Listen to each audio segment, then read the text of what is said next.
kick us off, I want to thank all of you for joining us this evening.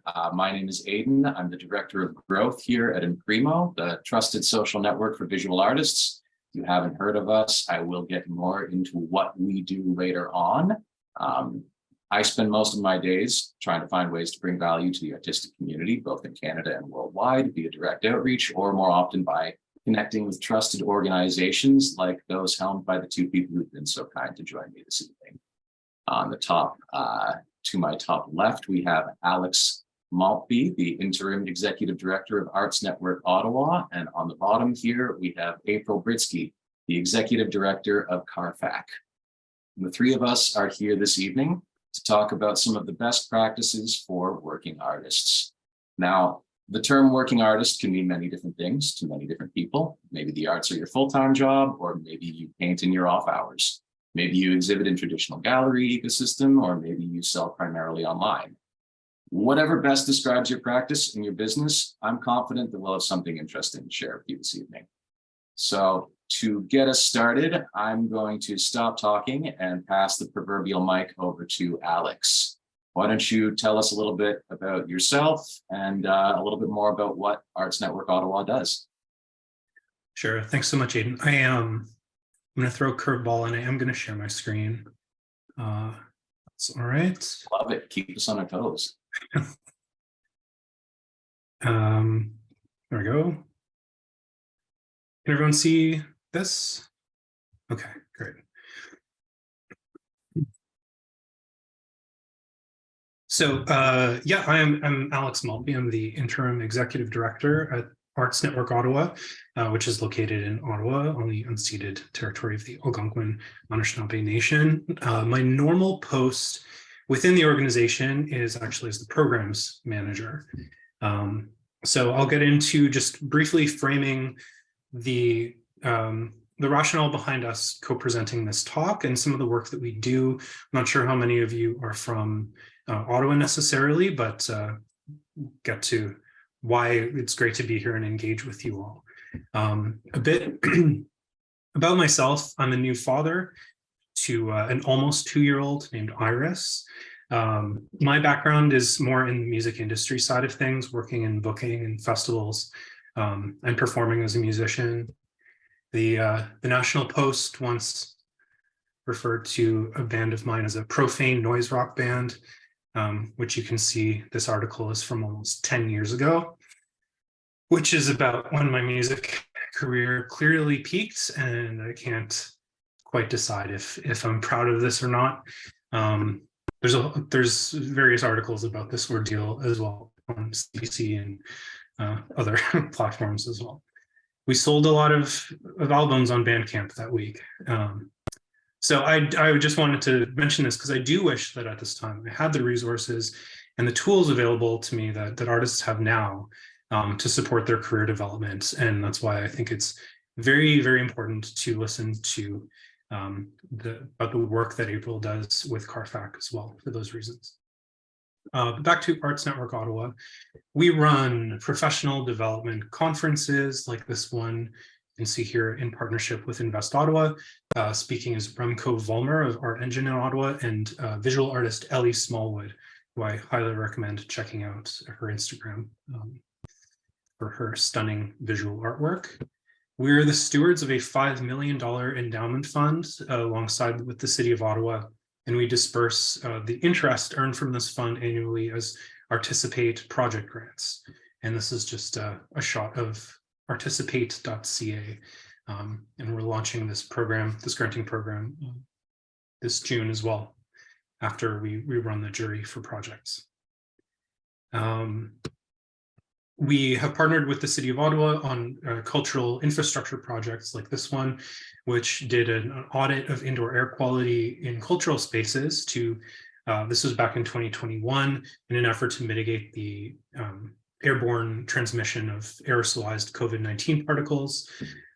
This information is all on our website as well, but just to kind of provide the scope of the various projects that we're involved with. I learned a lot about HVAC systems that year. We work in advocacy. Here you can see our new mayor, Mark Sutcliffe, at a mayoral town hall at Arts Court in Ottawa. We partnered with the wonderful Ottawa Arts Council on this. Trying to increase civic literacy in our arts community and engage the arts community to be involved in municipal politics. And finally, we run we do more odds and ends, but this is another pillar program of ours, the Ottawa Arts Mentorship Program, which offers paid opportunities to both mentors and mentees across all artistic disciplines. And part of the reason I'm bringing this up is we plan to launch this program again, and its third iteration this June. And we're very keen to connect with artists outside of Ottawa as well, to incorporate the expertise from across Canada to help develop our local capacity. You can see we have also a peer-to-peer learning stream. And so please keep in touch if this is something you might be interested in mentoring or being involved in a program like this. And happy to answer any other questions about the work that we do as well. And that's it from me.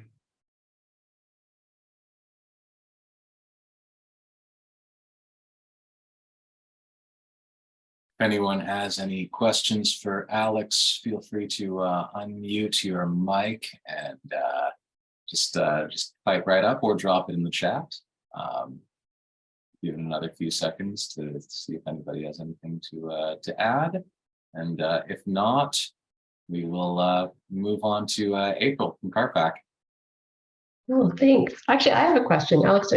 So our Network Ottawa, is it multidisciplinary or? Yeah, historically we're a membership-based organization, and it has historically leaned very heavily towards visual arts and painting, photography. And in the past couple of years, we've become more and more multi and interdisciplinary with digital media and music. And there's also another great organization in Ottawa called the Ottawa Music Industry Coalition that focuses specifically on music. But we try to maintain representation across all disciplines. Cool. Yeah, sounds great. Sounds like you should definitely be partnering with CARFAC Ontario, and I'll be happy to connect you. Yeah, sounds like you offer lots of really great services and programs. So I guess I'm going to talk about some of ours. So hi, I'm April Britsky, and I'm joining you today from Burnaby, where I'm lucky to live and work on the unceded lands of the Coast Salish peoples, on the traditional territories of the Coquitlam, Tsleil-Waututh, Musqueam, and Squamish Nation. And I work at CARFAC, Canadian Artist Representation, Le Front des Artistes Canadiens. We are a national association for visual artists, professional visual artists, which can sometimes include artists who also work in media arts or craft-based practices. And we advocate for artists' rights, and we negotiate better payment for artists' work, essentially. And so, I'm trying to move this forward. There we go. So we have 4,000 members and 10 offices across Canada, and CARFAC members receive services from our national staff, who are currently based in BC, but also in Ottawa. I worked there for 11 years, I think, out of that office. I came out here for what was supposed to be a year, and it's now 9 years later. It's hard to believe, but yeah, and we also have some national staff working in St. John's, and then we also have additional programs and services through our provincial offices. And so our board members are artists who are living and working in communities from coast to coast to coast. And yeah, which I guess I've done myself in a way. I just mentioned that I lived in Ottawa for a while. Before that, I grew up in Saskatchewan. That's where I was studying art and art history. And while I was a student, I was really looking for information about the business side of art, like how to write a CV, how to write a grant or an exhibition proposal, or understanding what artists' rights are when it comes to things like copyright. And I often didn't really get that kind of training in art school. So that's where I found CARFAC. And we really provide a lot of professional development services for artists. We offer information through newsletters, social media, on our website. We have information sheets and different books on many topics like copyright or how to do your taxes, estate planning, exporting, and many more things. We are connected with lawyers and accountants that understand artistic practices. In fact, I met earlier today with the National Network for Legal Clinics in the Arts, which connect different pro bono clinics that exist from across the country. And I helped found one of them in Ottawa, actually, the Artist Legal Services Ottawa. They provide summary advice for artists who need it. We organize workshops, webinars, conferences, and members receive discounts and benefits, including free entry to different museums like the National Gallery. At the provincial level, there's a lot of other services that are offered through our offices. So, things like discounts on art supplies or insurance programs, health and benefits plans, things like that. And so a lot of what we do is really about improving working conditions and payments for artists. People may tell you that you get good exposure if they can use your work for free, but art has value, and we find that donating your work or your time rarely pays off in other ways, and it's rarely worth it. So copyright laws provide artists with the right to be paid when your work is exhibited or reproduced. And most public funders require that museums and public galleries pay artist fees according to our guidelines. And so we provide tools to help artists negotiate better working conditions based on standards like the CARFAC minimum recommended fee schedule, which has been developed by visual artists for visual artists. Our guidelines are really thought of as kind of minimum payment recommendations because artists should have the right to negotiate more. And we generally don't recommend people getting paid less than what we recommend. Our fee schedule is sort of like a manifesto in a way. It was the thing that first brought Canadian artists together to really assert labor rights back in 1968. So we've been doing this for 55 years now, and artists really joined forces over the principle of fair payment. Before this, nobody was getting paid for exhibitions in public galleries in Canada or really anywhere else in the world. So it was really argued that showing your work for free is good for your career and could lead to other opportunities. But we all understand that artists need to make a living, and so artists really put pressure on the museums in different ways. In the early days, there were boycotts. We went to the Canada Council and requested that they make it a requirement that artist fees are paid in order for a public gallery or museum to get funding, which they did back in the 70s. And over time, most public galleries started to pay artist fees, and this has just become more common practice. We know it's not a perfect system, but it's for the most part, public galleries are paying for these things. And so it's become really an industry standard for paying artists, which continues today. So what is an artist fee? Well, if your work is exhibited or reproduced, as I mentioned, in a book or on a website, you should receive a royalty. And also, if you're asked to speak on a panel or assist in the installation of your work, you should also be paid a fee. A professional services fee is what we call it. So for exhibition royalties, often known as an artist fee or a CARFAC fee, it's a right that is included in the Copyright Act because it's the lobbying work that we did for that. So if your work is not available for sale and it's in a public gallery, especially one that gets public funding, you should get paid for that. The reproduction right is also in the Copyright Act. So if your work is used in various ways, everything from film trailers to books, postcards, websites, social media, various users should be paying you for those uses. And we have different rates for commercial or non-commercial uses. And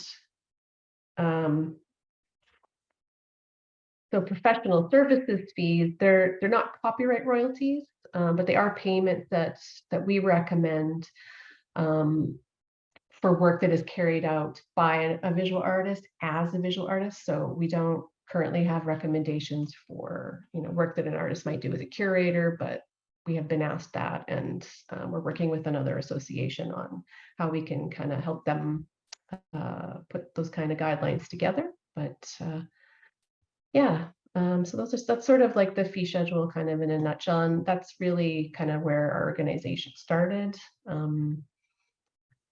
And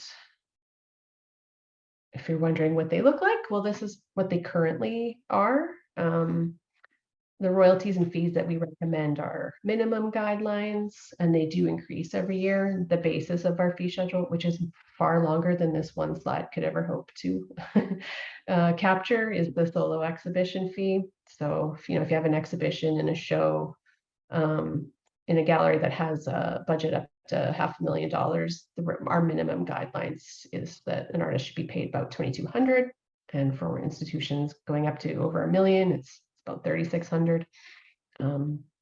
Different factors are taken into consideration when it comes to calculating these kinds of fees, like if it's a retrospective, a project, single work, if it's a group show, if the show is up for 3 months or a year. Like, we have different changes that we recommend based on those different factors. We also have rates for performances and film festivals, and as I mentioned, reproductions and services.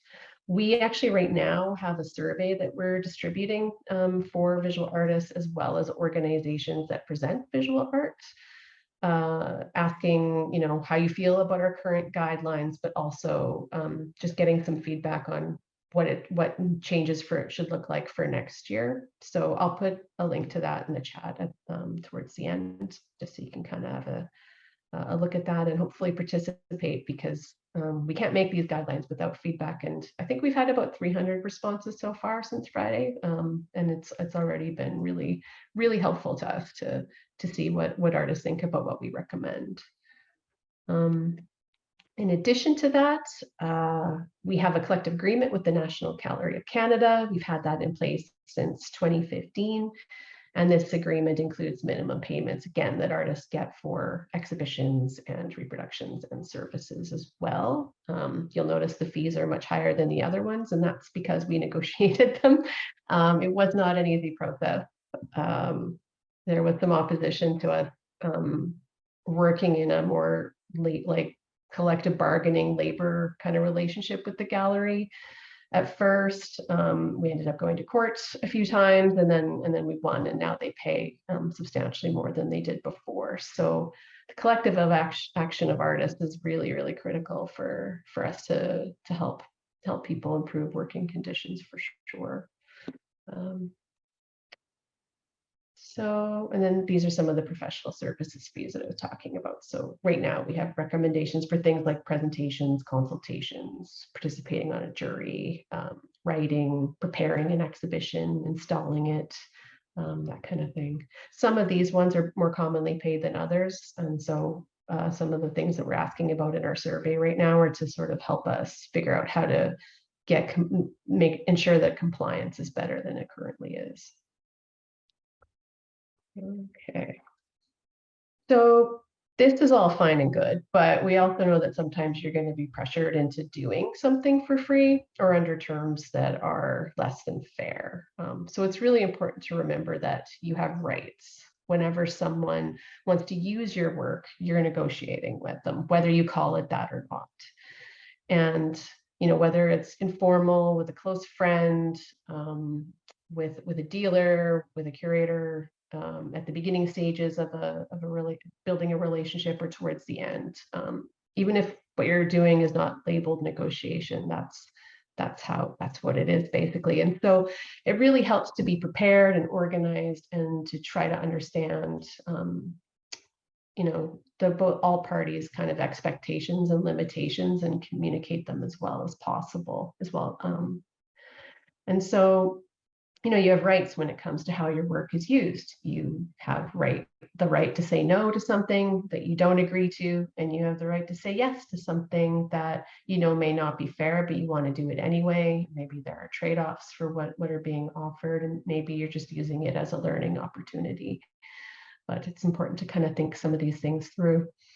CARFAC has advisory notes that are available to our members on negotiation, as well as commercial gallery and public gallery checklists, like things to consider in the course of planning for a show. They provide many of the questions that you should ask in the planning and through the course of preparing for an exhibition, and criteria that you may use to sort of evaluate whether an opportunity is good for you or not. With respect to contracts, I recommend you always have one and get it as early as possible. I would say many of the complaints that we have from artists that come in the office about a problem that they have is because they didn't have a contract or they signed a bad one. So I think it's always good to use something as specific to your situation as possible. A lot of those legal clinics that I mentioned at the start, they help people review the terms, which is great. CARFAC Ontario and RAV have sample contracts, which comes with explanations about the terms and what you should watch out for when you're working with different types of users. And I can pop that link to that in the chat as well later. So this isn't the only thing that we do, of course. I don't even have time to talk about everything, but I'm going to just mention a couple other things that we've been involved in before I wrap up. So in addition to providing resources on artist working relationships, we work on a lot of other campaigns. A lot of these things are related to copyright. And so one of our major national projects right now is to bring the artist resale rate to Canada. And so the resale rate entitles visual artists to receive a royalty payment each time your work is resold through an intermediary, like a commercial gallery or an auction house. And so what we're recommending is that an artist receive 5% of the sales on their work in the secondary market. So if you sell something through a dealer or you give it away and then it's sold, we're recommending that artists or the rights holder gets 5% from future sales. And it's something that allows artists to really share in the ongoing profits being made on your work. Writers get paid when books are reprinted. Composers get paid whenever a song is played in a bar, on the radio, or on TV. And so we think artists should also receive a royalty if your work continues to sort of re-enter the commercial market. And so,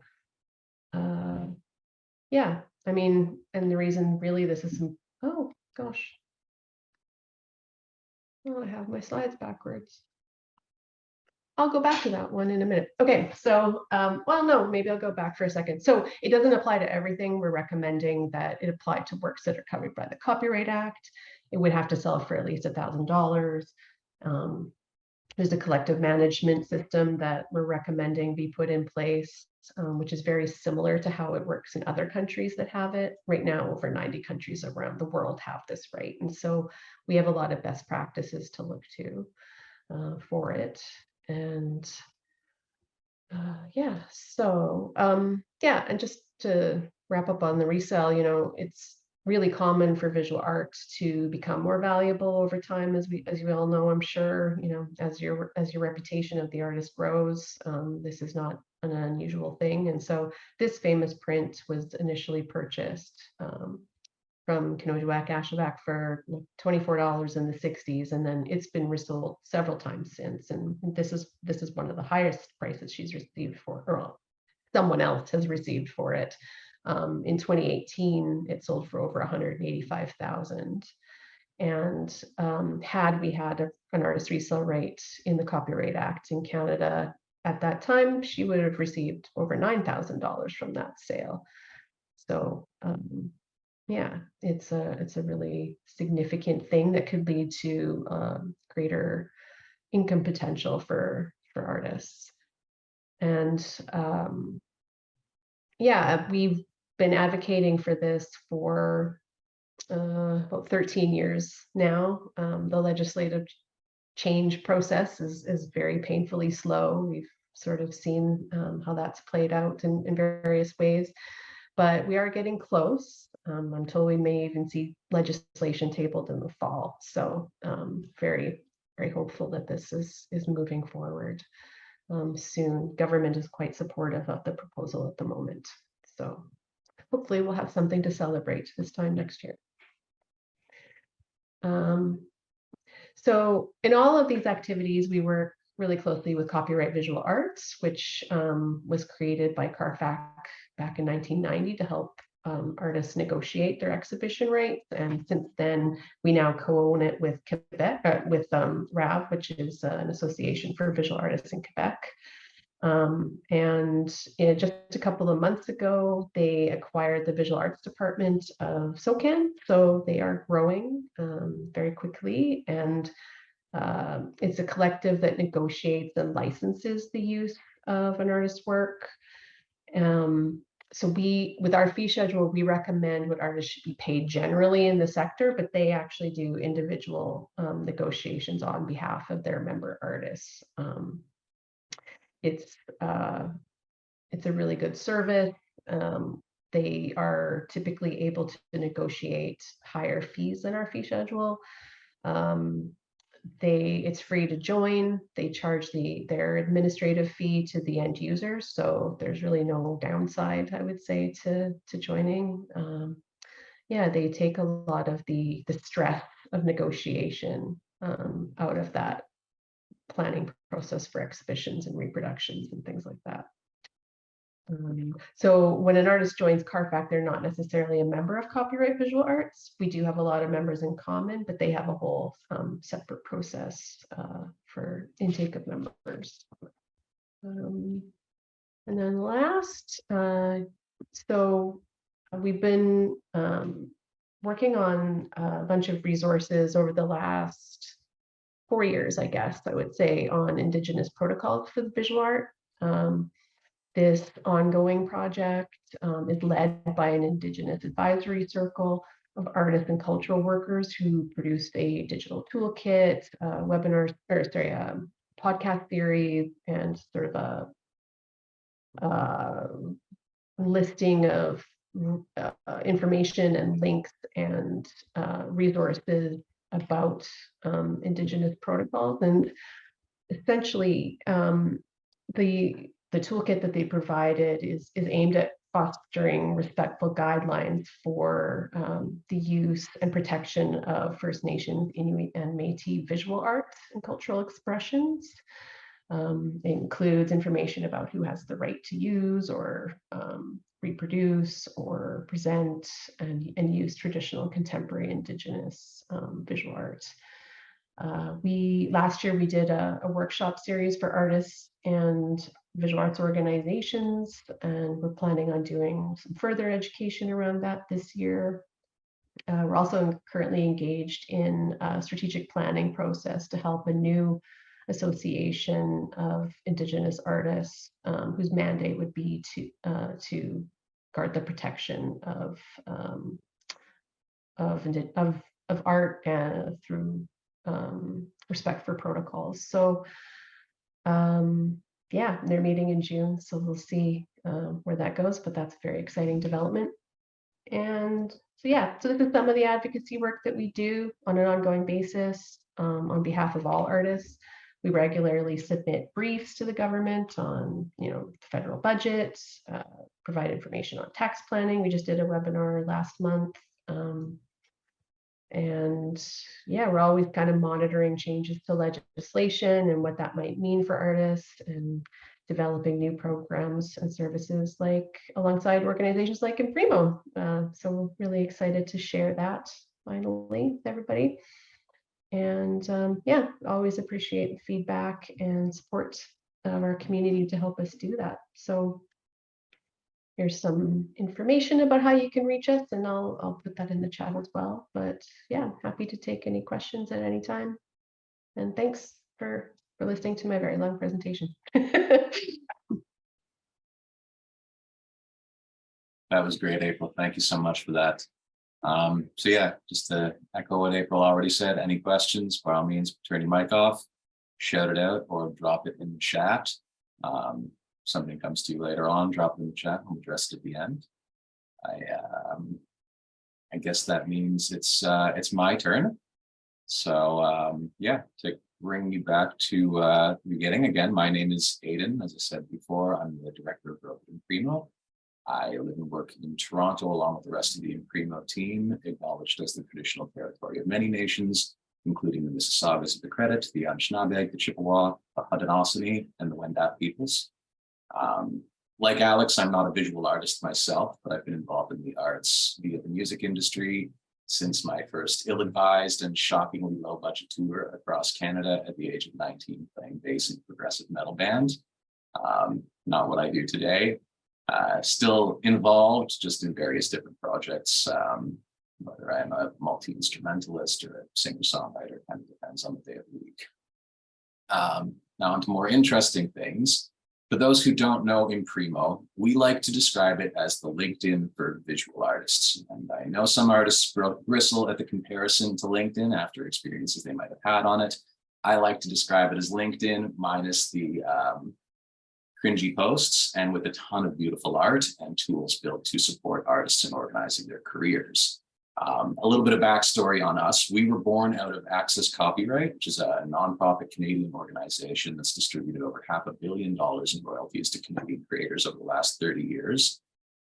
Access Copyright spun off an innovation lab called Prescience Innovations, which worked to develop a project called the Attribution Ledger, which was a novel way of using blockchain transactions as a form of a digital ledger, logging and timestamping creative claims in a public and immutable way. Now, if that all sounds like complete gibberish to you, we realized that very quickly when we tried to pitch that to creatives, because I know I'm not speaking only for myself when I say that many of us are averse to administrative work at the absolute best of times. With that in mind, we built Imprimo on top of this attribution ledger. So I'll tie these 2 points together a little more tidily later on. But to do this, we had to interview a ton of artists and collectors to learn what successful artists were already doing to present their work online and what collectors wanted to see that would add value when discovering new works and new talent. And then to better understand these tools that we could build into this product to make it as useful as possible for visual artists to organize themselves and showcase their work professionally.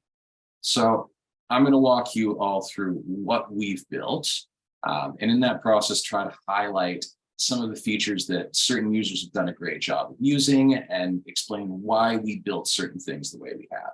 So I'll be speaking in terms of what we've done with Imprimo, but I do think it's important to note before I start that all of what I'm saying is just as applicable if you're not on our platform, if you're using Facebook, WordPress, Wix, Instagram, or even MySpace, if that's still a thing. So I'm going to share my screen here. Give me 1 second, and I'll get this going.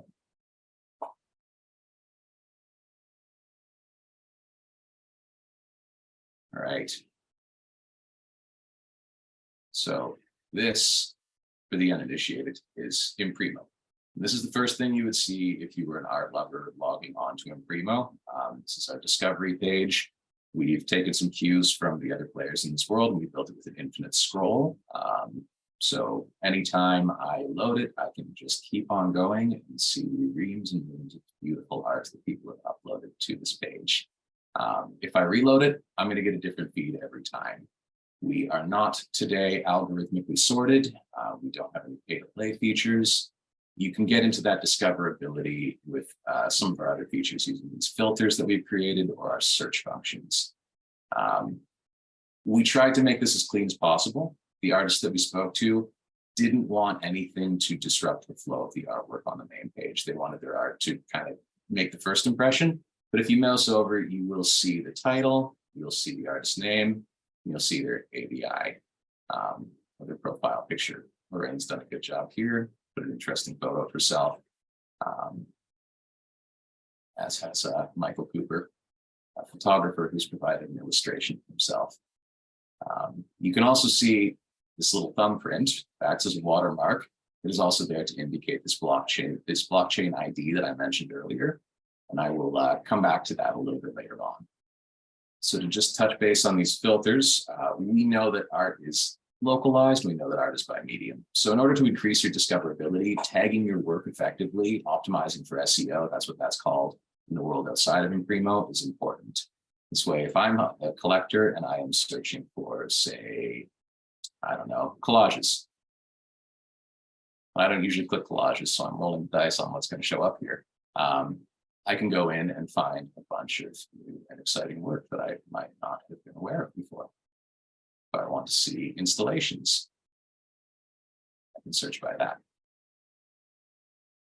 If I want to actually look through Imprimo searching by artists, I can filter by location, increasing local discovery. I can feature by even further categories. So now I'm going to show you what one of our artist profiles looks like.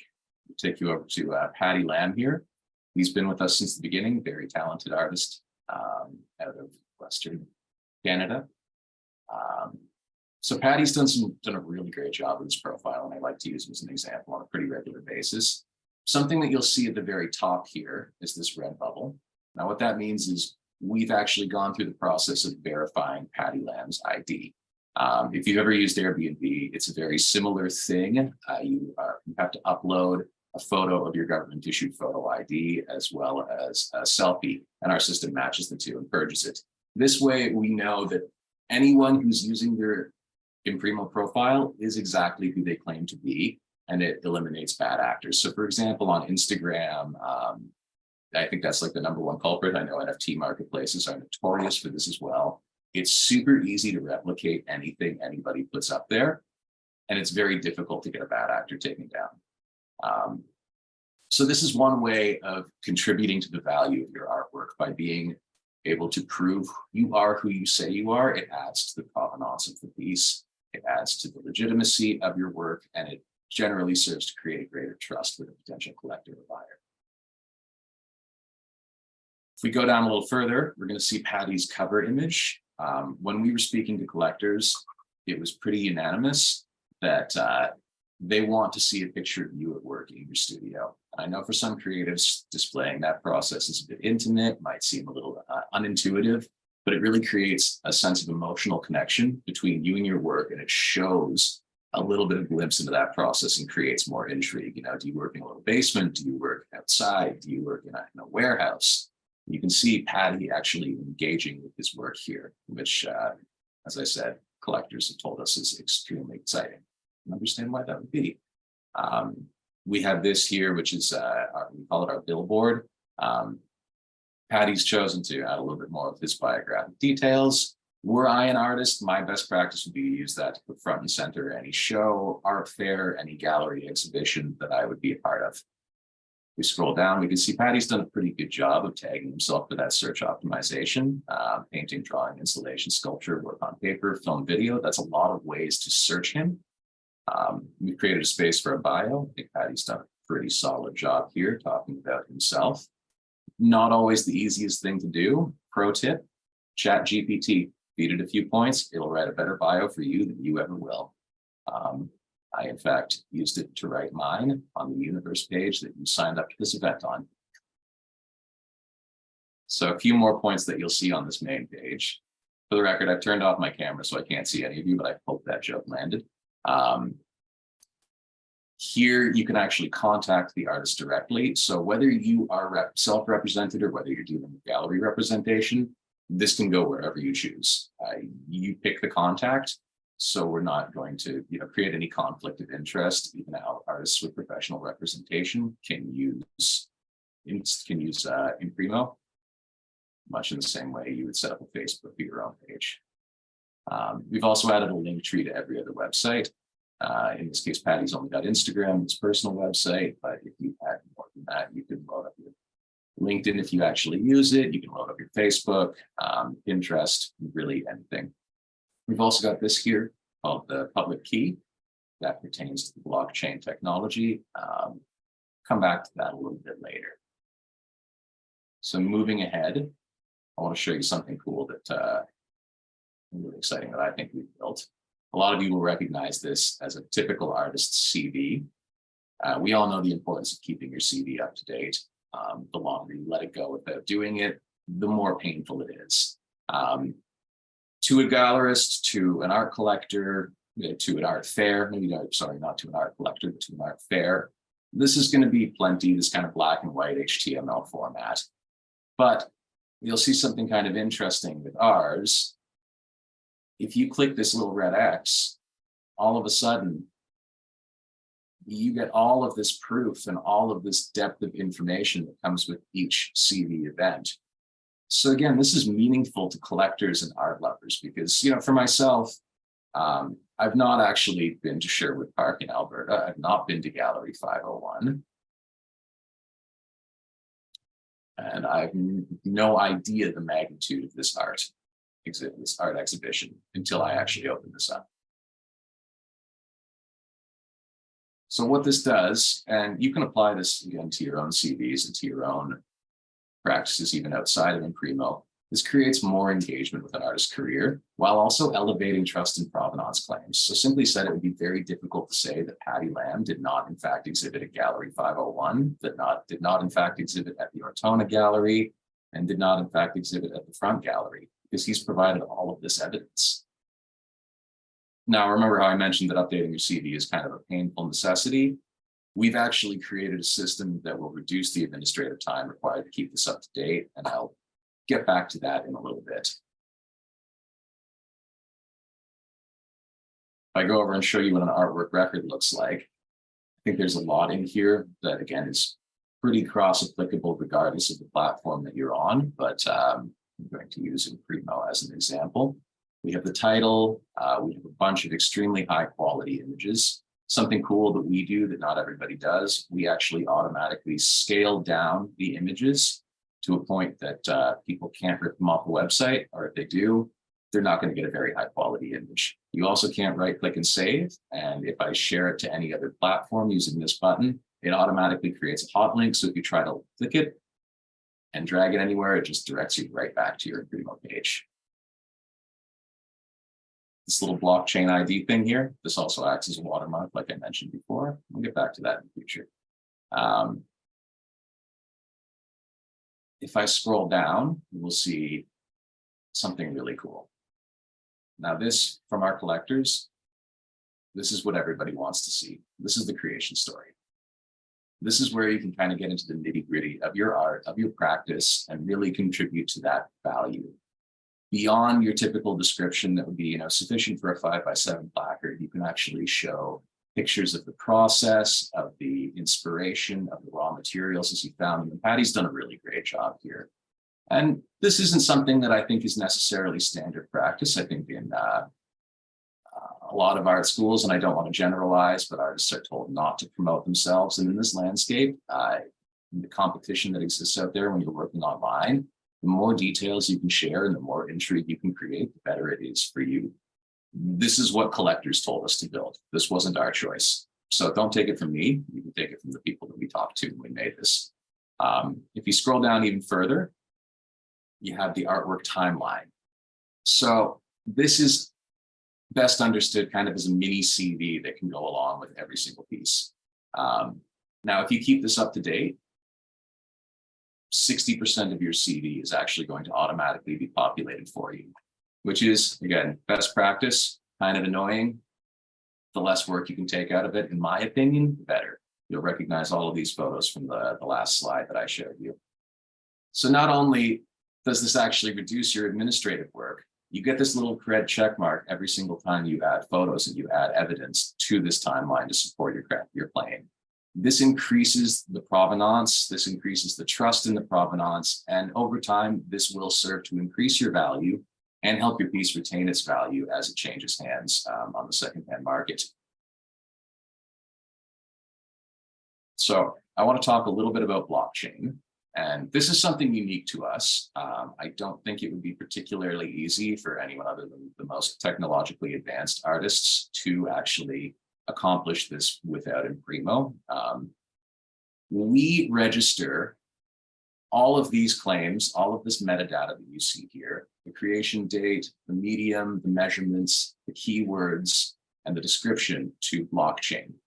For those of you unfamiliar with blockchain, the easiest way to consider it outside of the usual cryptocurrencies and NFTs that you might be loosely familiar with is basically a giant public spreadsheet, cryptographic spreadsheet, where every entry is public and permanent. So you can see here, we have this box that says it's digitally signed. Now, what this means, this piece of code here, this is a digital, unique cryptographic signature that belongs to this verified user named Patty Lamb. All of this information that gets logged to blockchain is tied to this profile by this cryptographic signature. So if you can think, you're trying to make your copyright claims more robust. You have this timestamp claim with metadata that is cryptographically tied to your verified ID to a profile with a ton of evidence that you've gone to the trouble of putting together through the artwork timeline, through the creation story. All of a sudden, your trail of evidence becomes pretty remarkably robust. So in cases of misuse, this is not a legally determinative set of information, but it becomes a pretty powerful tool when you're trying to defend your claim to your copyright. Most misuse, per our research and per industry research, is through misinformation.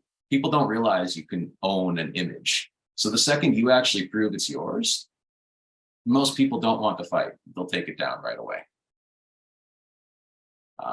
I did see a question pop up here that I want to address. What is this? We consider ourselves a market coordinator. We're not really like a Saatchi Art. We're not a selling site. While we want to create opportunities for our users to sell their art, and I can show you a profile where we do have an integrated buy button that will take you over to a separate marketplace. We want to encourage the slow discovery of art. We don't want artists and creators to be at the mercy of the algorithms of Instagram and the insecure environments of Instagram. We don't want art buyers to be pressured to search by number, to search by price point. We want kind of a combination of a storage documentation site, a connective tool, a promotional tool, and fundamentally a hypothetical replacement for your custom one-off website. Ideally with a few more fancy administrative tools baked in than you get with your traditional Squarespace. With that said, as I said, everything here that I'm sharing with you, you could realistically also accomplish on your personal site as it is. So I'm going to log back in on my personal account. As I said, not a visual artist, so you can see some funny photos here. But I do want to show you just a few final tools that we've built to kind of help you promote yourself in the physical world and tie your work in from the digital to the physical. So we'll see my beautiful gallery. If I click on this dreadful fake art that I put together from the dreaded DALL-E in an experimentation that I wanted to see how badly I could perform with it, you can see here we've created something called the Certificate of Creation. Now, this is a handy way to kind of touch on something that April said, to actually track the provenance of your work in real time and maintain control of the story as you pass it from user to user. Hopefully someday down the line, we can be a part of that artist resale, right? I don't want to get ahead of myself. I don't want to say there's any plans, but it's something very close to our heart. And it's something we'd like to help push forward and support in any way that we can. This is a means of passing along your story when you sell a piece. So here you'll see we have the title of the art, the creator of the art, not actually legally true in this case for me, but that's kind of beside the point. The location that the work was created, the date that the creator's identity was verified, the date that the claim was registered, the blockchain ID where this published, you would actually see that blockchain ID code on the certificate of creation, and you could look that up on open chain, and a QR code that'll take you right back to the artwork record that I showed you before. Now, say I sell a piece to April. I get to tell April that exact story of that piece. She gets to hear it from me. But as soon as April moves that piece along to Alex, Alex doesn't really know who I am. I have to trust that April's a good storyteller. Now, in this case, I know that she is, but hypothetical April might not be. So this is a great way, really, of controlling your narrative as your piece moves from hands to hands. This QR code is also available to generate and print and attach, for example, directly to that 5x7 gallery card that I mentioned earlier. So we've had a few different artists do this, and I have a lot of people ask me all the time. I can generate a QR code myself. It's not that big of a deal. This one is a bit more permanent than your average QR code. This one will always tie back to that exact artwork record. It's done. It never changes. It lives right here. It's automatic. We've had a few artists use these in real gallery exhibitions. I actually saw one use them at the Artist Project in Toronto over the past weekend, which was pretty cool to see in real life. But we've heard from our users that these are actually a fantastic way of creating more engagement with their pieces, having more meaningful conversations with the patrons at a gallery or an art fair, and actually passing on information that you would want to pass on to a potential collector before you even have the opportunity to interface with them one-on-one. So just to recap some of the features that we've built, we've actually automated the process of keeping your CV up to date, which again, good practice whether you're not using Imprimo. Like to think it's a little bit easier if you are. We've automated the process of registering your creative claims on blockchain. You don't need to know a thing about anything that I said to do that, whereas you'd have to be a bit of a technical wizard to do it without Imprimo. And we've automated the process of QR codes. Not earth-shattering, but pretty useful when you actually start putting it into practice.